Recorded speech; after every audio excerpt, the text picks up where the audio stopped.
everyone, today we are going to learn English grammar. आपण पाहत आहोत chapter use of no sooner than. कसा use करायचा no sooner दॅनचा? ॲज सून ॲजचं वाक्य असतं, कधी हार्डली हॅडचं असणार आहे ते आपल्याला पाहायचं. पण आपण आता सध्या पाहत आहोत ॲज सून ॲजच्या वाक्याचं नो सूनर करताना काय केले. लास्ट वीडिओ आपण डिस्कस केलाय, त्यामध्ये वेगळे टाइपचे क्वेश्चन घेतले होते. आज आपल्याला थोडेसे वेगळे टाइपचे क्वेश्चन घ्यायचे आणि पाहायचे कसा यूज करायचा no sooner than. Okay, trick काय आहे यासाठी व्हिडिओ एंड पर्यंत पहा. काही प्रॉब्लेम असेल तर कमेंट मध्ये कळवा चला. ओके, चला पाहूया.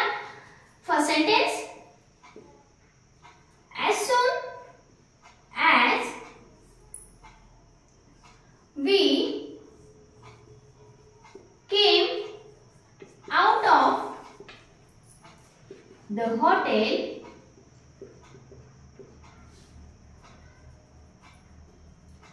it started raining. पहा काय झाले, मी त्यावेळेस सांगितले as soon as कधी वापरले असतात किंवा no soon as कधी वापरायचे असतात. दोन घटना लागोपाठ घडलेल्या असतात सायमल्टेनियसली. मी तिथे पोहोचलो नाही की काय झालं, पाऊस सुरू झाला अशा पद्धतीने. किंवा मी घरी गेलो तेव्हा पप्पा आलेलेच होते, किंवा आले मी गेलो की पप्पा ऑफिसहून आले. अशा प्रकारच्या घटना असतात की ते लागोपाठ हे झाले की हे घडलं, म्हणजे सायमल्टेनियसली एकानंतर दुसरी घटना घडलेली असते. चला या वाक्यात काय घडले बघूया. as soon as we come out of the hotel, म्हणजे हॉटेलच्या ते बाहेर आले, हॉटेलच्या बाहेर आले, इट स्टार्टिंग रेनिंग, की लगेच पाऊस सुरू झाला असं म्हणायचं. मग या ठिकाणी आपल्याला नो सूनर वापरायचंय. तर चला कसं वापरायचं नो सूनर. काल सारखं करायचं आपल्याला.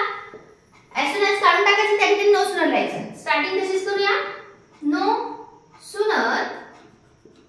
आता पहा, काल आपण वापरलं नेहमी डीड आलं आपलं, परत एकदा हॅड पण सांगितलं मी तुम्हाला. तर डीड कधी वापरलं, जर वी 3 फॉर्म असेल तर डीड वापरलं. तर कम केम कम होतं, म्हणजे हे वी 2 फॉर्म दिसतोय इथं. कम आहे का, नाही. मग येस आहे का प्रत्यय, नाही.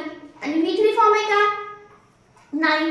तर या ठिकाणी आपल्याला टू डूचं डू हे वापरायचं. कुठलं वापरणार आपण टू डूचे रूप, डू वापरायचं. कारण आपण डीड वापरला कारण वी 3 फॉर्म होता. ओके, मग आपण किती वापरणार, नो सूनर डू वी. आता इथे काय येणार मग,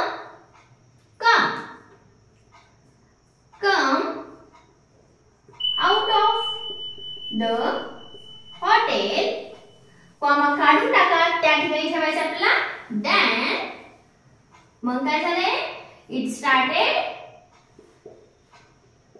रेनिंग. या पद्धतीने हे सेंटेन्स बघा काय केले. काल डीड होतं, आज थोडंसं वेगळं घेतलं. त्यात डू कधी वापरायचं, डज कधी वापरायचं यासाठी हा व्हिडिओ बनवलेला आहे. मग समजलं तुम्हाला कसं वापरायचं, आपल्याला डू का वापरलं.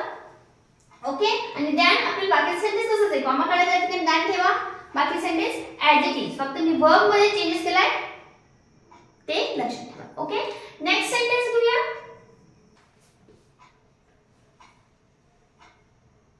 as soon as Eric left the office, comma, his manager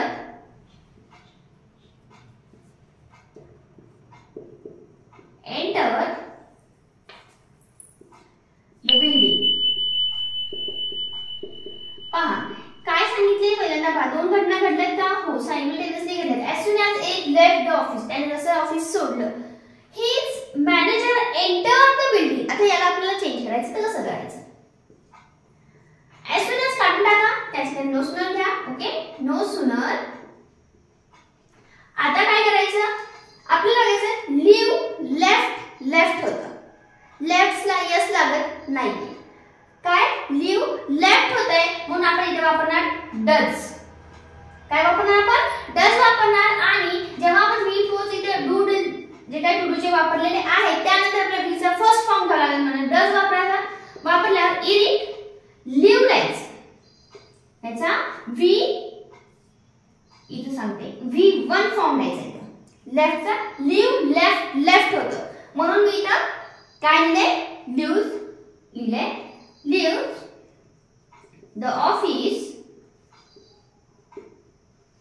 कॉमाच्या जागी काय लिहायचं आपल्याला, then his manager enter the building.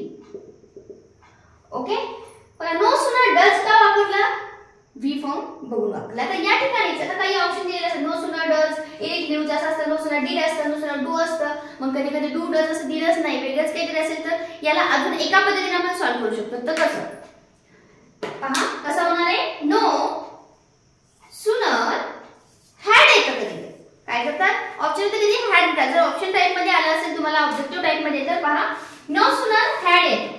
काय येतं?